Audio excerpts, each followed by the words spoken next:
What's up, everyone? Welcome to This Day in Philly Sports History for March 16th, 2025. I'm your host, Jim Montgomery. Welcome to a Sunday edition of the podcast. Easy like Sunday morning, as my buddy Lionel Richie always says. Let's start off with some quick housekeeping, though. Yesterday, I had the opportunity to sit down with author Lenny Wagner. His book, Playing with the Best, One Man's Journey Through the Golden Era of Sports, is about Walter French, who was from New Jersey. And this dude's story is incredible. Lenny reached out to me, wanted to discuss his book and just talk about Walter. So it was very fun. Hung out with him for about 30, 40 minutes yesterday. I'm in the process of cutting it up and figuring out how to present some of the key points of the interview. This dude was amazing, played professional baseball for the A's, won a World Series. He was on the Pottsville Maroons, the team that won the NFL championship but had it taken away over some BS territorial things because they played an exhibition game against the Notre Dame All-Stars. One of the first guys to play professional baseball and football before Bo Jackson, before Deion Sanders, before Brian Jordan, and won a championship, even though the NFL doesn't. But we'll get more into that once I cut up the interview. But had a good time hanging out with Lenny. And if you want more information on Lenny or the book or even Walter French, go to playingwiththebest.com. As I said, he has a couple book signings coming up. The information for all of that is in the description as well. But I'm looking forward to kind of doing a package in the coming weeks on Walter French. But if you have a chance and you're not doing anything, or you're sitting on the couch scrolling through your phone today, look up Walter French, man. This guy's story is incredible. It was almost like the sports equivalent of Forrest Gump. Just the people that this dude knew and played with and worked with and everything. And he's right from in our backyard in Moorestown, New Jersey. So go check out Walter French. Go to playingwiththebest.com to find out more about Lenny, as well as what Lenny's up to as well. But had a good time with him. Looking forward to sharing all of that. And everything you need is in the description. Be sure to follow me on social media, Jimbo_Mont on Twitter and TikTok. On Instagram, @PhillyJimbo. Subscribe to the YouTube channel, Jimbo_Mont. That is where you find all the latest and greatest things that I'm doing. Eventually, I will put the full interview once I get it edited up on the YouTube channel as well. And then continue to spread the word. This is a grassroots movement thing. Lenny found my podcast, reached out and said, hey, I think this would be a good sort of fit. And it was, like I said, Walter French is just an incredible dude. So look him up. But those are the types of things that kind of get us going and help spread the word about this podcast. All right, let's start with a recap of yesterday's question of the day. And lots of discussion on this one. I asked you, which Philly sports legend, player, or coach do you wish would have won a championship? 40% of you said it was John Chaney. I have a feeling that is because there's a lot of Temple guys in my audience. But Matt from Fort Washington checked in and said it's impossible. You should have done players or coaches. Probably right. However, personally, I can't think of any other coach other than maybe Dick Vermeil than John Chaney that is kind of a legendary coach that you wish would have won a championship. I had a couple people reach out and say about Phil Martelli and Dunphy. And those two guys, like I said, I don't necessarily consider them legends. I don't consider either one of them on the John Chaney kind of plane of things. So somebody said Gene Mauch. 100% don't agree with that. Gene Mauch is the reason why the 64 Phillies collapsed, so he deserves nothing. And by all accounts, I heard he was a dick anyway, so don't agree with that one. But Chaney did win with 40% of the votes. Lots of Brian Dawkins, and I think really, if you take Chaney out of it, I think 100% of people would say either Brian Dawkins or Allen Iverson would be the two that you wish won a championship. But thank you, as always, for participating in the question of the day. I love when the questions spark discussions like that. And Matt, it was meant to be an impossible question to ask. And it led to somebody saying Gene Mock.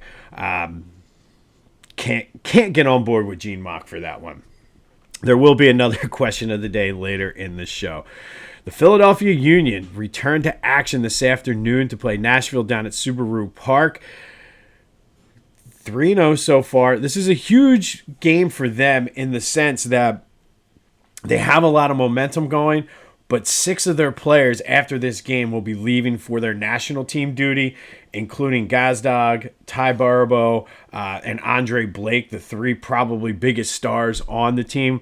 So it will go a long way for the MLS season if they could get this win and kind of stay afloat while the national guys are doing their national team duty. But good to see the Union. I'm debating. I got to talk to my daughter when she gets home from my in-laws tonight.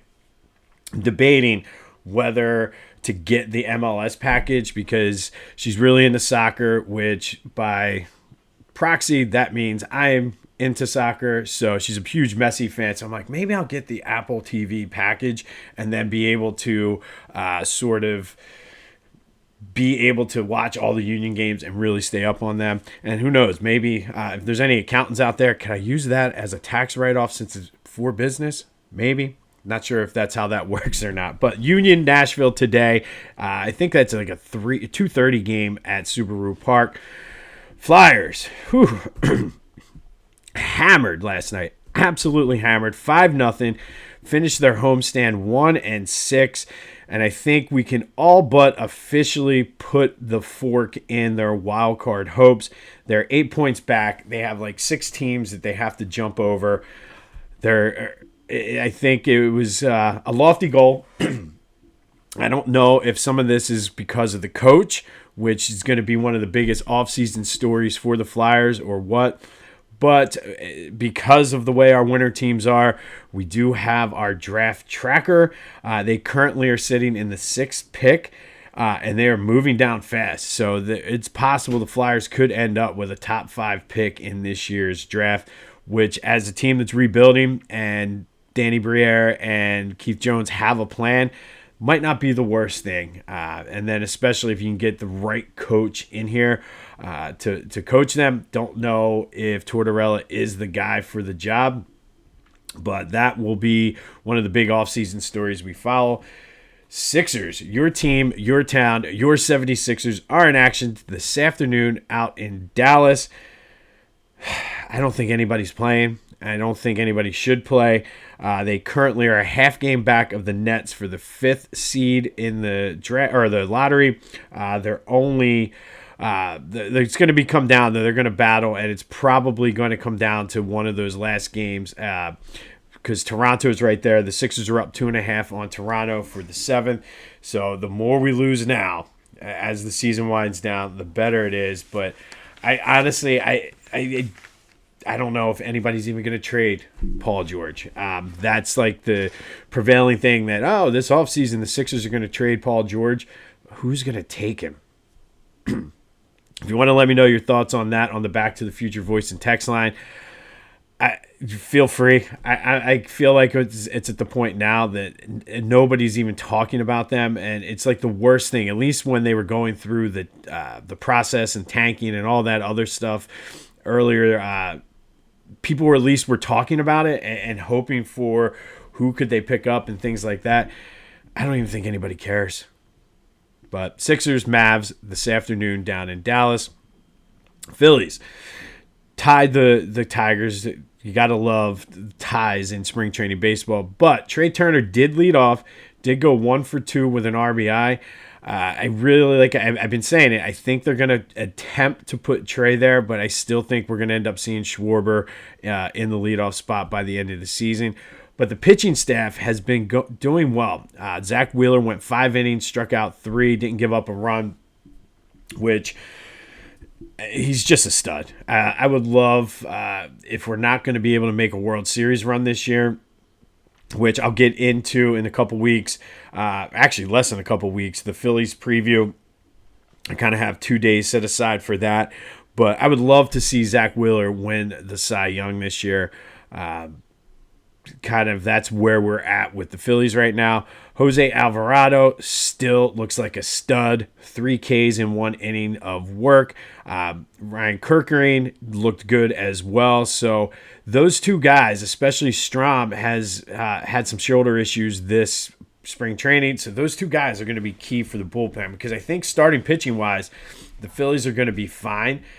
It's going to come down to the bullpen. They're going to score runs, and I think those 2 guys specifically in the bullpen, it's time for them to kind of take that next step.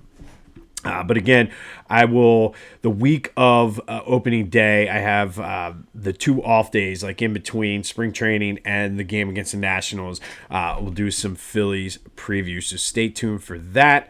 Mekhi Becton will not be returning to the Eagles. He signed a contract with the Los Angeles Chargers. Still feels weird to say Los Angeles Chargers, but I digress. However, by him signing with the Chargers, the Eagles now have compensatory picks in the 3rd, 4th, 5th, and 6th rounds of this draft.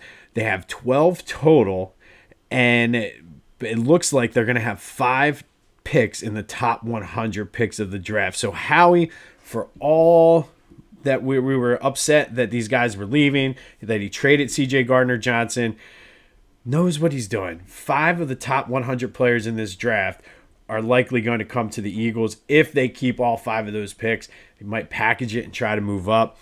I'm looking forward to the draft to see what Howie can do. Wouldn't mind trying to trade up into the top 15, possibly even the top 10 with all those picks. But we will stay tuned and keep an eye on what Howie has up his sleeve. All right, so I have to go with some disappointing news now. Well, first of all, I don't think the first piece of news is that disappointing for Villanova fans. Kyle Neptune was fired. I don't think that is a surprise to anyone. They need to get somebody in there. It's crazy how much that program fell off after Jay Wright. They were coming off a year in which they went to the Final Four. Jay Wright's like, I'm done. Kyle Neptune just looked like a deer in headlights for how long was he there? 3 years, 4 years. Just looked lost, overwhelmed. I think they kind of gave it to him because he was an in-house guy, but I think in order to compete in the Big East, they need to get a big name in there, and truthfully, to compete with the SEC, which those teams, if you've watched any of the SEC tournament, those teams are like semi-pro teams. That league is just so good. But Kyle Neptune not coming back to the Villanova Wildcats, so they will have their search. Unfortunately, Drexel women lost yesterday, got blown out. St. Joe's lost yesterday, got blown out pretty much. They got off to such a horrible start. They did battle back, but it was just they spent too much energy battling back. So the Big Five now is 0 for 6 men's for the 3rd straight year. No men's Big Five teams will be in the NCAA tournament. First time, I believe, in history that it's been 3 straight years. I know last year was the first time ever that it was, I think it was like only the second time ever that it was 2 straight years. I will look that up and confirm for tomorrow, but I think it's the first time ever in the history of the Big Five that none of the teams are going to the tournament. Drexel's not going to the tournament. And this stat is even more depressing. With the Drexel women losing yesterday, this is the first time ever since the women's tournament started in the 80s that the Big Five, or the Big Six, whatever you want to call it, has no teams on the men's or women's side going to the NCAA tournament. Let that sink in. Philadelphia, back in the 60s and early days of the NBA, was a hotbed. And if you go back even further with some of those pro teams that would pop up out of the Ys, you had the Spas, you had the Warriors, a lot of the Black Five teams. We talked a lot about Tarzan Cooper and those guys. Hotbed for basketball. It's falling on hard times, very hard times for the Big Five. And the fact that there is no team from Philly going to the NCAA tournament, men or women's, for the first time ever. It's depressing. So that leads to today's question of the day, and I'm anxious to see. I have a feeling, depending on your what generation you're in, that's going to determine how you answer this. But is Big Five basketball dead? Is Philly basketball dead? I hate to say it. I think the only chance is going to be what Villanova does with their next coach. But I hate to go here because college basketball is so awesome. Going to Temple, and I talk all the time about just how great it was during the John Chaney era. I don't see us ever getting back there, especially in the landscape. Now, things are going to kind of level off, I think, once there's some regulations and things with NIL. But I think Philly basketball is dead. And that's not even including the professional team. So what are your thoughts on that? Is Philly college basketball dead? 267-495-8531. That'll get you into the Back to the Future voice and text line. And if you want to let me know, does the Big Five even matter anymore? There was a time, especially in the 80s, the 60s, 70s, and 80s, actually. And like that was the must watch, must see. And I think, unfortunately, I think it's over. But let me know your thoughts on the Big Five and Philly college basketball. Be sure to check out my boys at the Clashing Conferences podcast. Go to clashingconferences.com, see what they have to offer. Sports Fan Network is alive and kicking. They are growing. Love that, what they're doing over there and just being associated with them. So go check them out, clashingconferences.com. And then do some shopping here on a Sunday. I think it's supposed to rain later, so you're not going to be outside doing much. So go do some shopping from your couch. Check out Walter French, and then go to Philly Goat, buy some gear. Use that promo code Jim Montgomery to take 10% off your order. That's phillygoat.com. Promo code Jim Montgomery to take 10% off of your order. All right, today we are going to go back to 1985. And on this day in 1985, the Flyers beat the Maple Leafs 6-1. It was their sixth straight win. They were in the middle of closing out the season, though. 16 of their last 17 games they won to go into the playoffs. The team got hot.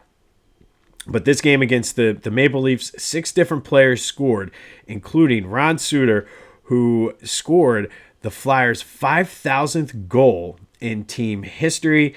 They became the first team from the 1967 expansion to go over the 5,000 goal mark. And going into last night's game, and the math here is easy, but going into last night's game, if you're keeping score at home like I know you always do, the Flyers are currently 8th all-time in total goals with 14,485. That's an average of 3.2 goals per game, slightly less after last night's game. I was worried about, that's why I put in the caveat in my notes, going into last night's game. But when you get shut out, it's easy. So they're still at 14,485. But that 84-85 Flyers team got hot down the stretch. Great goaltending by Pelle Lindbergh. Made that run to the Stanley Cup Finals before losing to the Edmonton Oilers in 5.